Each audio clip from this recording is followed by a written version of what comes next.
पहिलेच लहान आहेत आणि तुम्ही काय समजायले मोठं नाही मी लहान आहे. काय महत्व आहे त्याला?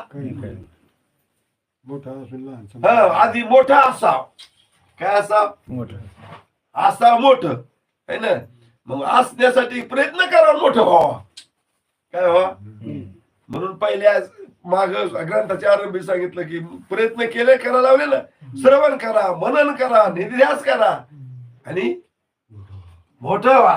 आणि आता मोठं झाल्यावर पुन्हा जाणवणी नेहनते का नेणून नेनते जाणून जाणून म्हणजे शहाणं हो.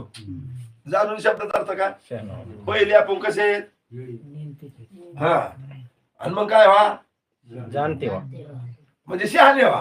आणि शहाणे झाल्यावर पुन्हा नेनते वा होणं नाही. मग ते शहाणे झाल्यावर होणं नाही, राहणे.